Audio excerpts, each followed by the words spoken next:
Your Excellency,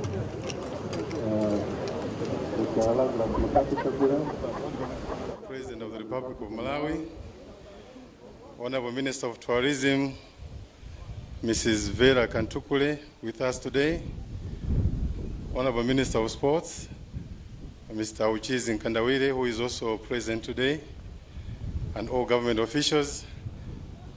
The Mayor of the Blantyre City is also in our midst, Your Excellency.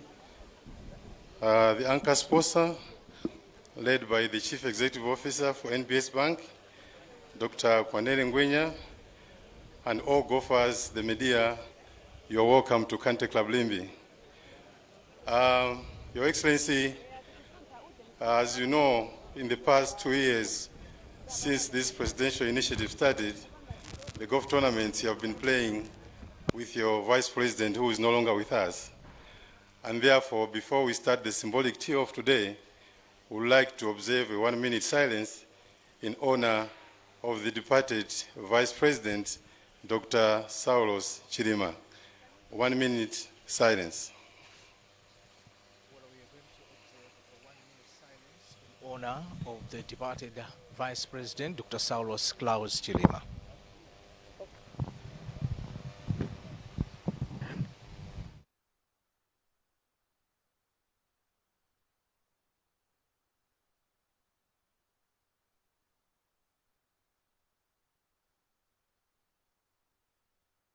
Our golf today, and as per schedule, we'll do the symbolic tee-off here on hole number 1, going this way.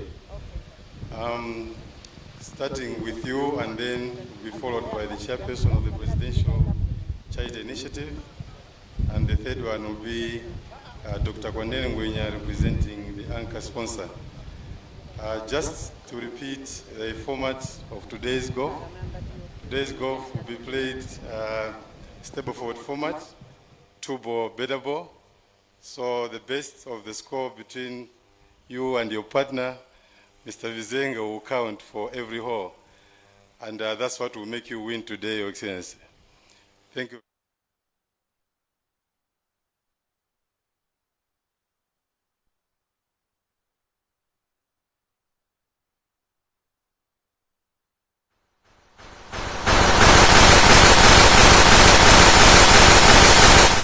Thank you, Your Excellency.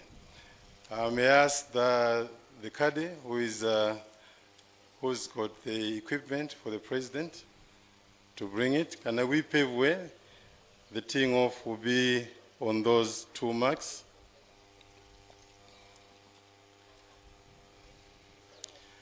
Can we move away from the white markers there, maybe 3 meters this side? And please, do not use your phones for pictures. Do not use your phones for pictures.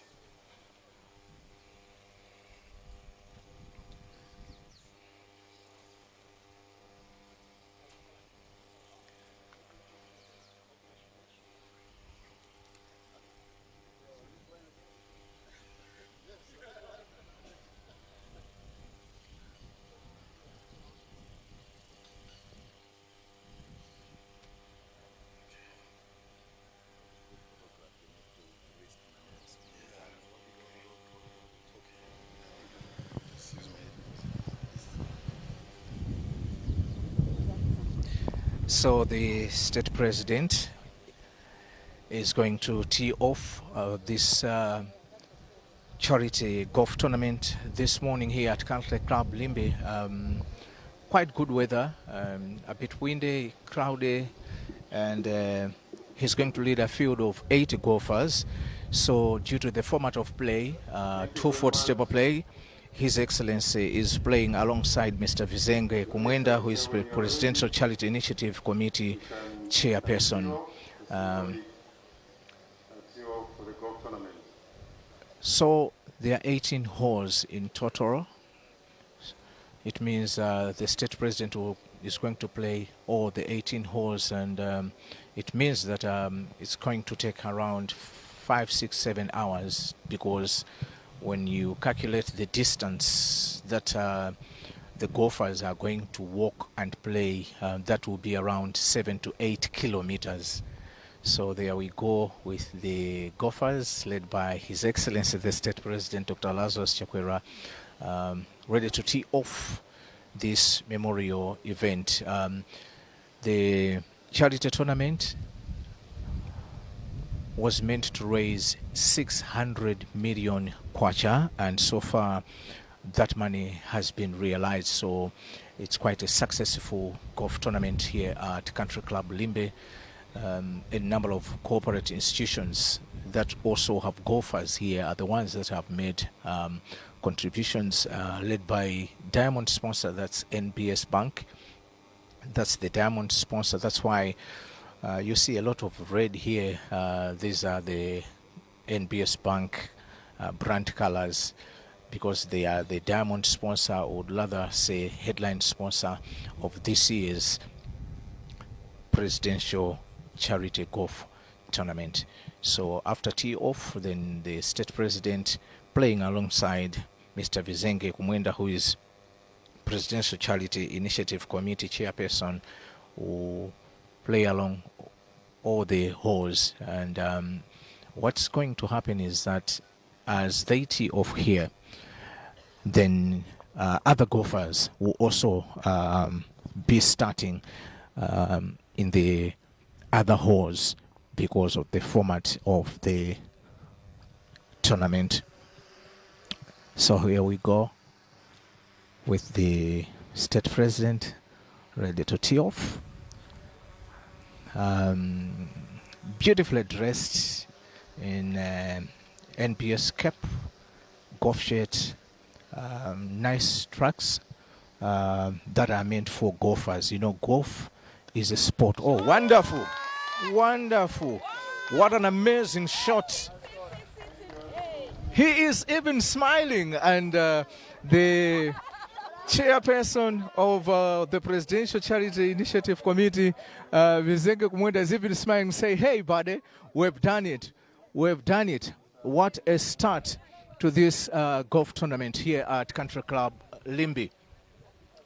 So because they are playing in pairs, it's going to be the turn of Mr. Vizenge Kumwenda, Presidential Charity Initiative Committee chairperson, to take his stroke.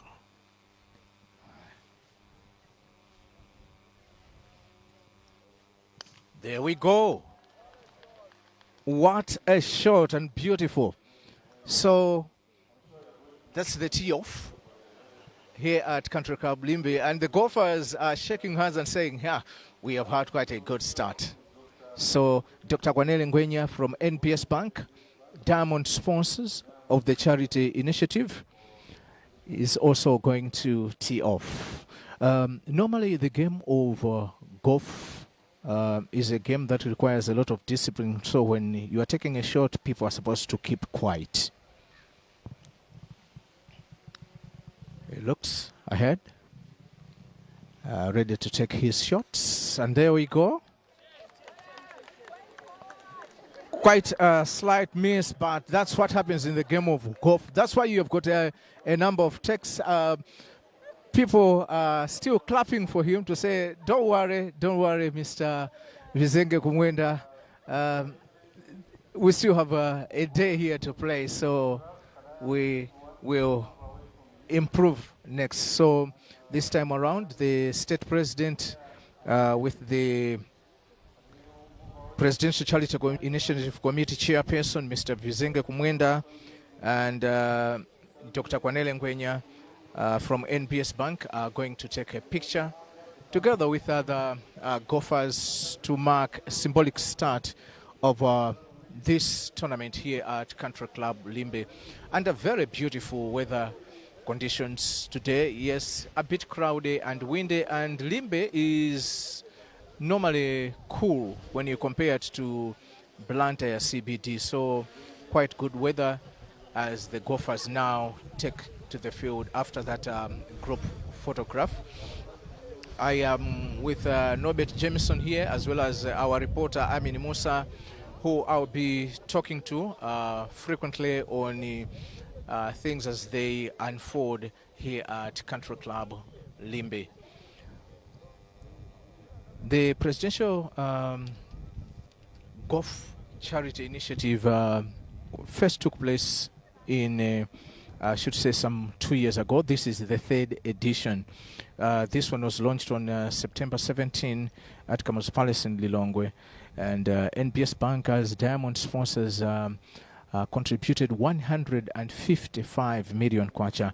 That's why you are seeing a lot of red here, because that gives them the rights to branding of this event, including a lot more activities. That's why you can see that there's a lot of mention of NBS Bank. So the players led by the state president are taking a group photo, because this is quite memorable. An initiative meant for charity that has been a success even before tee-off, because the money that was meant to be raised has since been collected. 600 million Malawi kwacha and more. We are going to get the concrete figures probably during the prize presentation ceremony, but we have been assured by organizers that as of Thursday night, they had collected the 60 million kwacha that was the target for this tournament. So shortly, the president will now be back on the field, on the greens, ready now for what can be described as a long trip, because he's going to go around the 18 holes of the Country Club Limbe. That will take him around 5-6 hours to play. So it's quite an exciting and entertaining event here at the Country Club Limbe. Golf is quite a big sport globally. You know, when you hear of the names like Scott Scheffler, Colin Morinkawa, these are the top golfers in the world. The Golf Union of Malawi has tried to make sure that golf becomes a big sport in the country, because whilst people think and believe there's what we can call a misconception that golf is a sport for the elite, a sport for people who have got money, but in Malawi the Golf Union has done quite a good job, because they have got a youth program where they are introducing golf to young boys and girls, providing them with equipment and training them to become successful golfers in future. So we can say the future of the game of golf is secured, we could say so.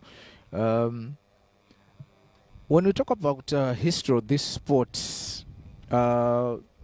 is normally associated with the Netherlands and Scotland, because they are saying the person who maybe made it known that there's a sport that can be played, as in golf.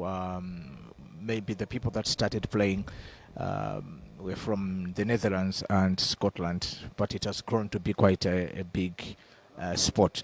So what happens in the game of golf is that a player strikes a small ball with various clubs from a series of starting points into a series of holes. So here there are 18 holes that make a complete professional golf course.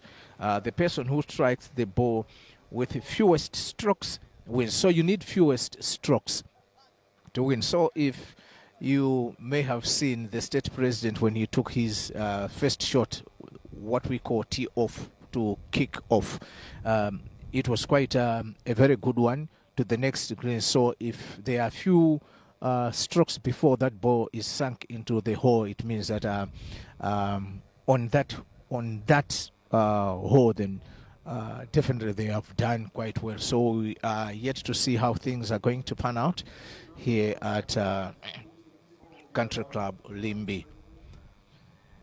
Tikulandireni amene mukuti onera pano pa MPC.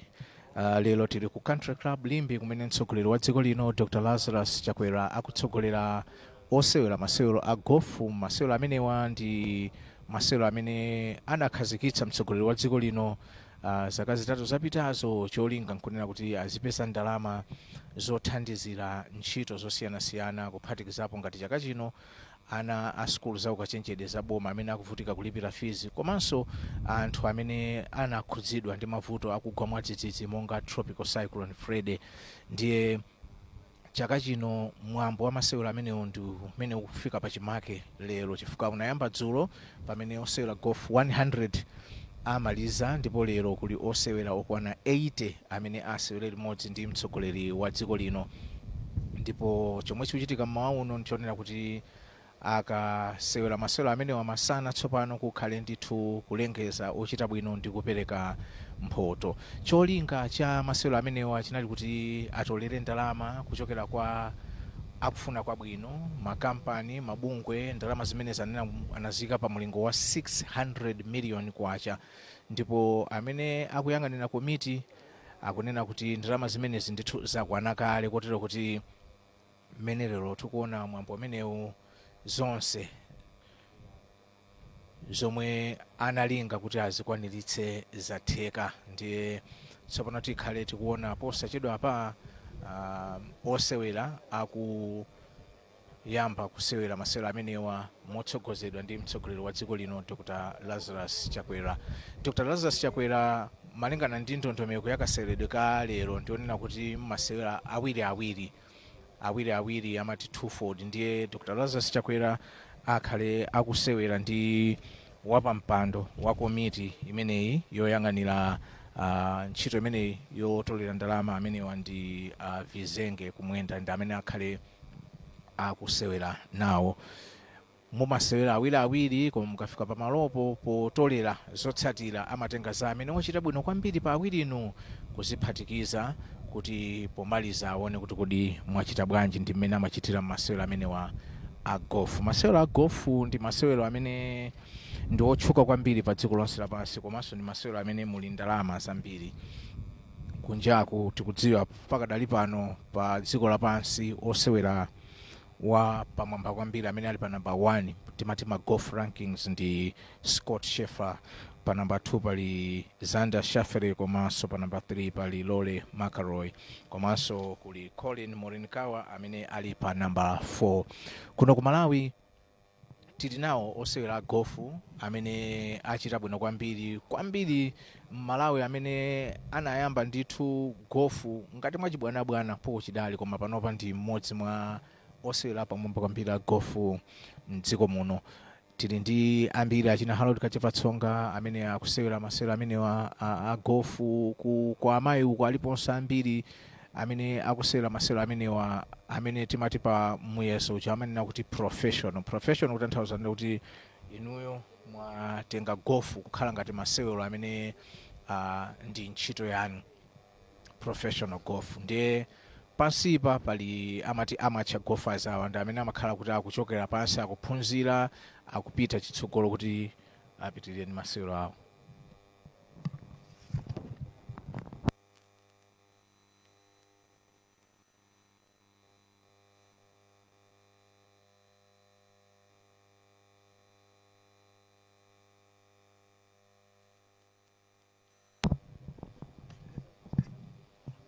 Ndiye muchani nafotokoza kuti ndili ndi anzanga pano Amini Musa komanso Norbert Jameson.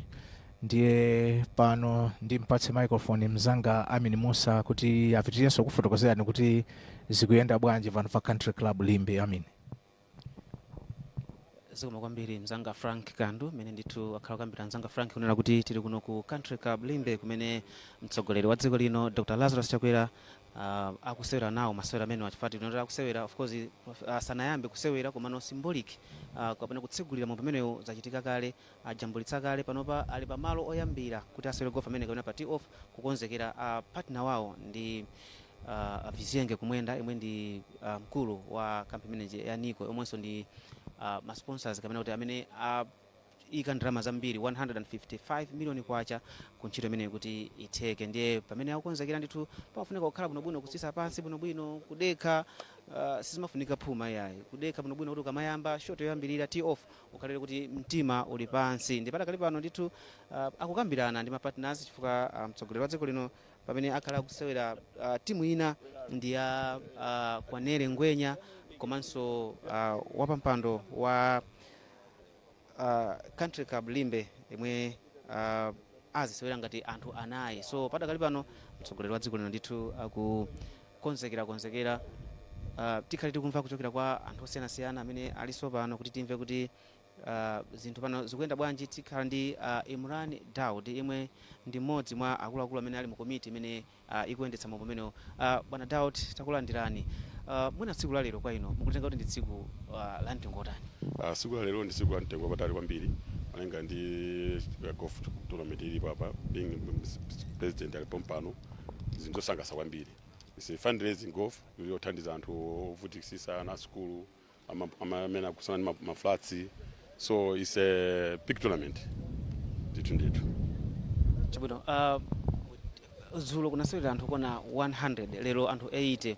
Mwina kukamba za nyengo imene lero kuli kamphepo komanso kadzuwa sikuti kachita kumenya mota.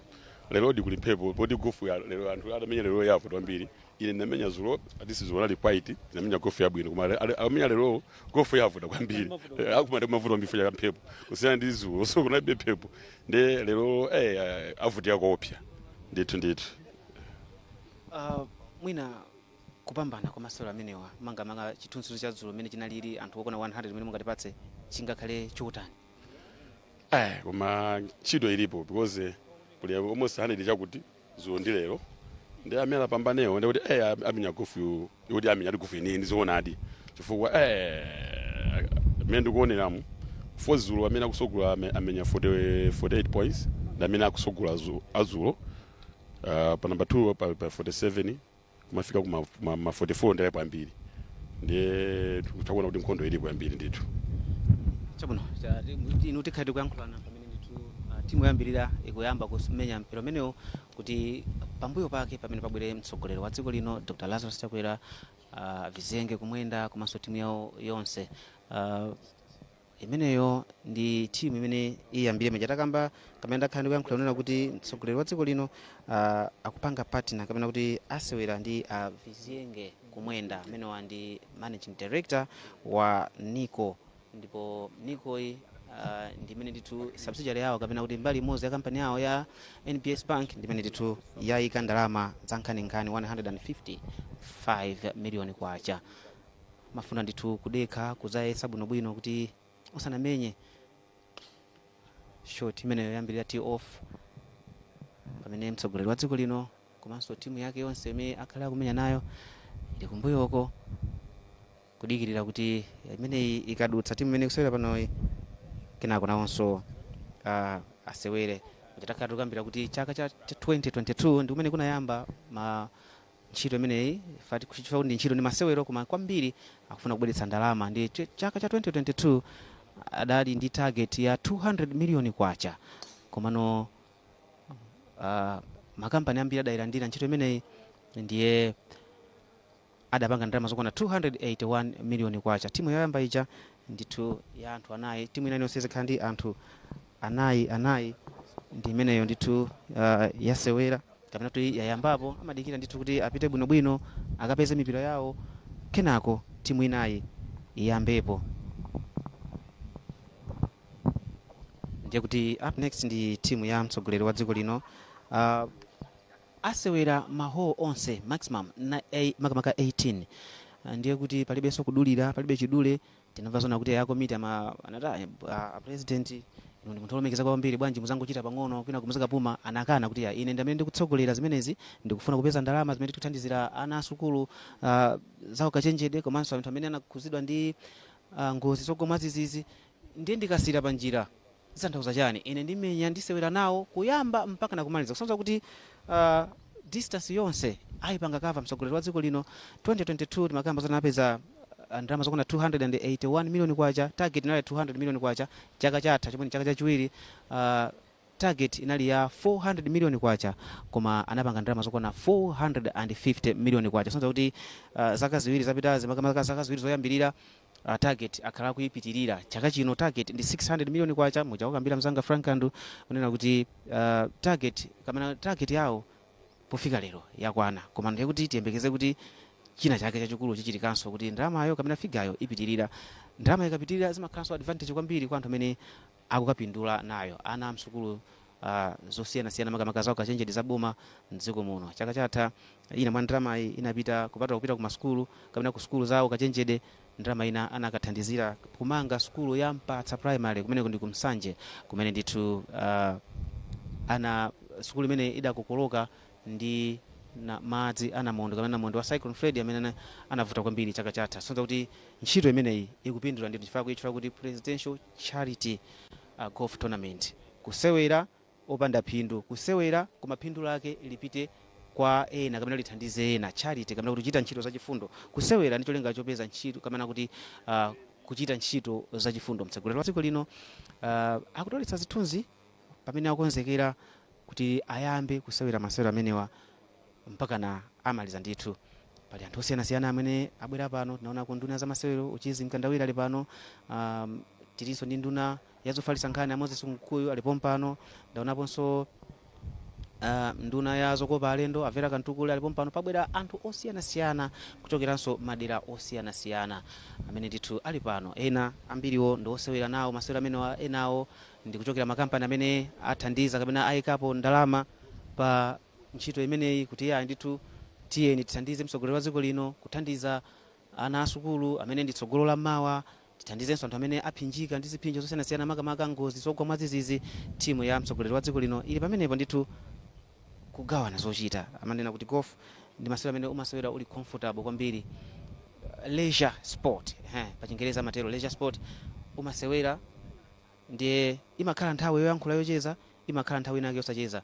Akamasewera kapena akamayamba kapena akafuna kuti amenye mpira pamene afuna kumenya mpira, si pamene akhala phokoso. Koma mukangomenya mpira nonse mumamenya mudzisatira, muzipita kutsogoloko holo ina kapena kutsogolo kumene wapita mpira, mumayenera kukamba nkhani zosiyanasiyana, kumakamba kuti chaka chino zinthu ziyenda bwanji, kuti mvula imukuiona bwanji, nkhani zosiyanasiyana, umoyo ukuyenda bwanji, upatsana moni, kuti tinakumana liti, kukumbusana. Ndi mmene simakhalira leisure sport. Ndiye Akwanele Ngwenya amene ndithu ali mtimu imeneyi, yemwe ndi mkulu wa bank imene ya NBS, amene ndithu akhale akutenga shot makamaka stroke yawo kuti ayambe. Alipo awiri ndithu makamaka amene ndi Shadrack Chikusiro omwe ndi wapampando wa Country Club Limbe. Shadrack Chikusiro amayesa ndithu bwinobwino kuna kuti am I comfortable, am I ready, am I set, ndithu ndimene zimakhalira. Akatero aliyesa amapemphera kuti akhale chete pamfune kuti pakhale mwamba. Amanena kuti rule number 1 ya masewero amene ndikukhala ndi discipline. Kukhala ndi discipline. Tiyamba 6 o'clock, tiyamba 8:30, umayenera kufika nthawi yabwino kuti ulembetse. Mujana afika mtsogoleri wa dziko lino timanena kuti ayamba 8:30, koma anafika ndithu mphindi zochuluka kwambiri. Nthawi yosana kwana umafika nthawi yabwino, usati ufike nthawi yoti yatha kale kapena yadutsa, umakhautsa kuti waononga malamulo ena. So Shadrack Chikusiro aona kuti ali ready, akonzeka kuti atenge ndithu stroke yawo kuyamba. Iwo wapatna wao ndi Akwanele Ngwenya ameneyo ndi chairman wa Country Club Limbe. That's the first stroke for the chairman himself. Aona kuti adandaula sina amkomere malenga likarafu choncho malenga ninye ngoi kafumbi komabe kuti akulimba mtima kuti ayi taziyamba kenako sopano ndi amene ndi Akwanele Ngwenya amene akhale akusewera ndi Shadrack Chikusiro. Akatero mtsogoleri wa dziko lino akhala kuyamba pali timajoke timene ndithu akuponya pali tatatu chonga chonena kuti basangalala si masewera amene opanda nkhawa komanso amene akuchotsa nkhawa. So Chikusiro Shadrack asewera kale yawo yoyamba, kenako amene akupita ndi Akwanele Ngwenya yemwe ndi mkulu wa NBS Bank. Zikatero ndiye kuti timu ya president komanso stroke of course ndamva kukuwa kuti nice one, nice shot, amamuchemerera munthu. Ndi kuti timu awiri ameneyo kapena timu ya anthu awiri ameneyo yateka. Next ndi mtsogoleri wa dziko lino Dr. Lazarus Chakwera yemwe ndithu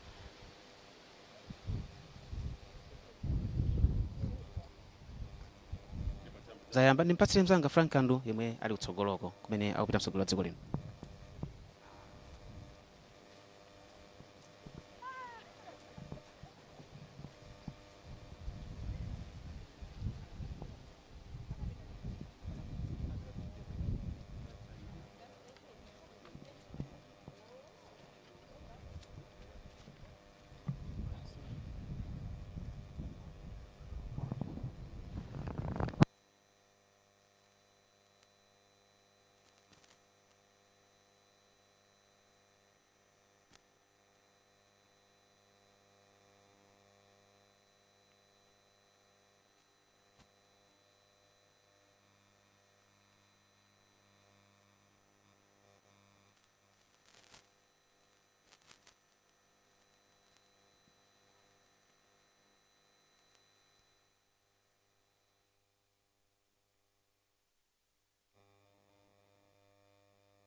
Lilongwe Golf Club ndi bwalo limene lili lalikulu kwambiri ndi maenje onse okwana 18 kunoko alipo 9 ndiye chomwe chimachitika nchonena kuti akakafika pa 9 akakhala ngati akubwereranso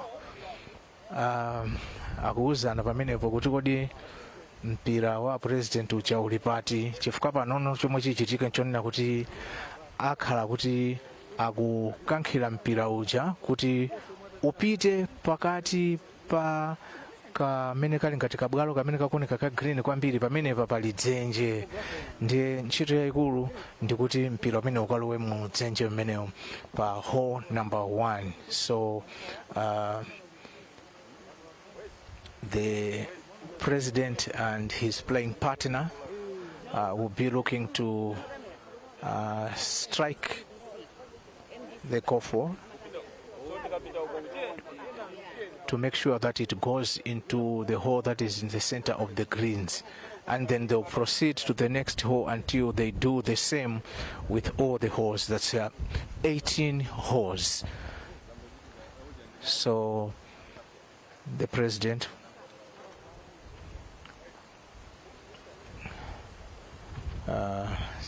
taking his second stroke. Let's see how it goes.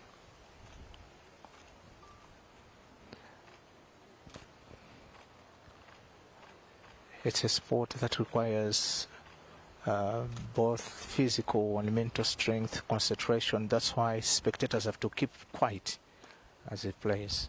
So he strikes it.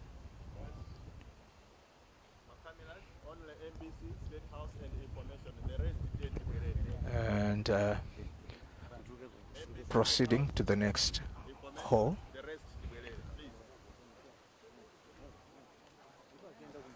Kupita mtsogoleri wa dziko lino ndi osewera amene akusewera nawo. Masewero golf amakhala ngati mujakhalira masewero ngati tennis, masewero ngati squash okuti mmatha kusewera wekha komanso munatha kusewera ngati team. Ndiye kaseweredwe kalero akusewera mapairs, ndiye kuti ndi awiri ndi mene akuchitira ndithu masewero amenewa. Ndiye kumakhala ndithu kutenga ndithu mpira umenewo kuyenda nawo kuli mtunda ndithu pano pa Country Club Limbe oti akamamaliza ikhala kuti mwina aenda mtunda okwana makilomita 7 ndiye mutha kuona kunena kuti ndi mtunda ndithu waukulu.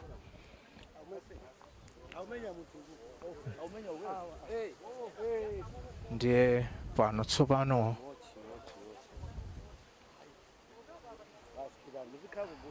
okay.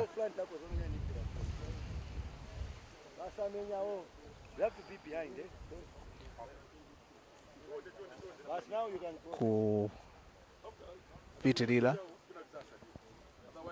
amenya shoti zawo zachiwiri ndiye akupitirira kuti akamenye ma shots ena.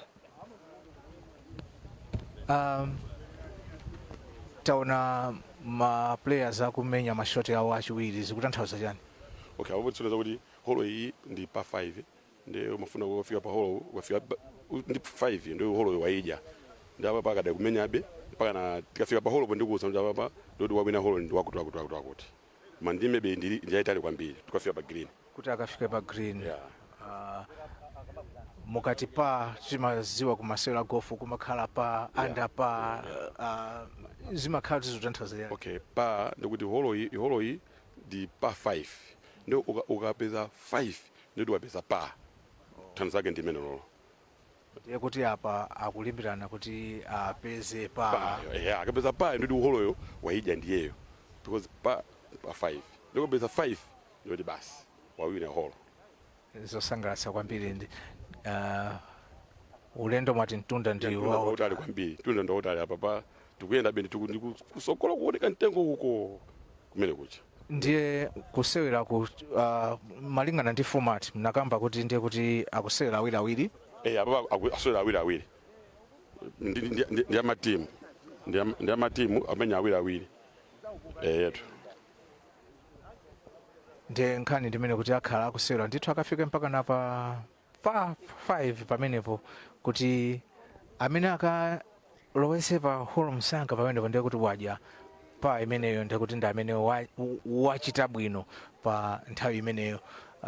Masewero a golf amayenda motero ndiye akhala ndithu akutero nkuzungulira muchatinanenera kuti bwalo lino ndiye kuti asewera maholo okwana 18 koma maholo 18 wandionena kuti kumakhala ngati kuzungulira kokwana kawiri.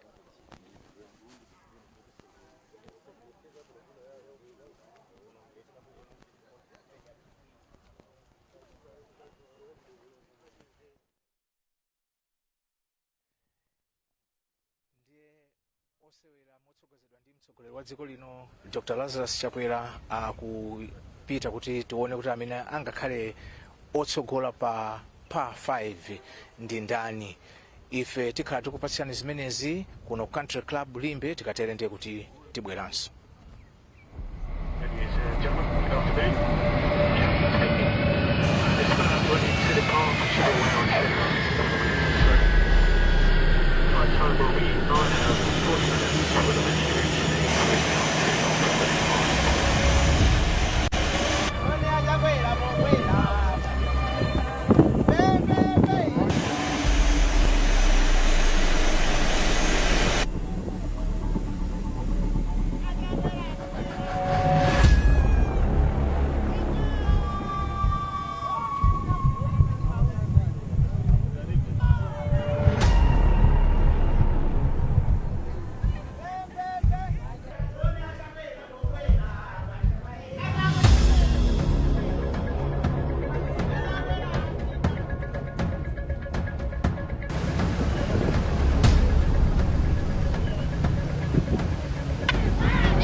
Akulanda.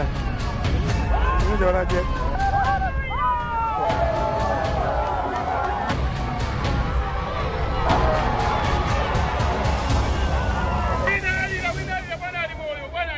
Sasa wako. Bajange mukuona kwimbi la wanu akudzamuperekeza Chakwera akudzamulandira Chakwera.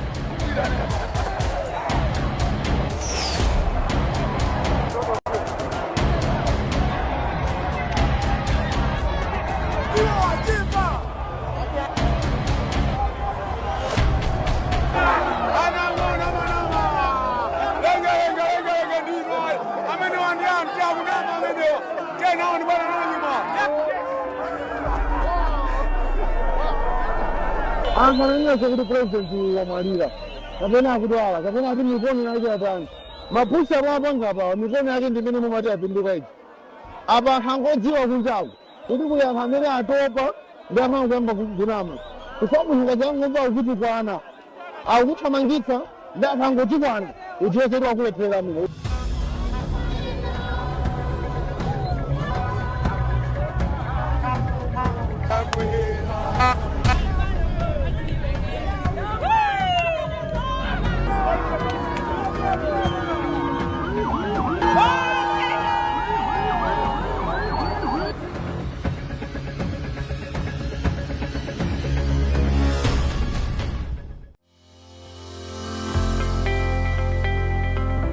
The D-Day, 18th April 20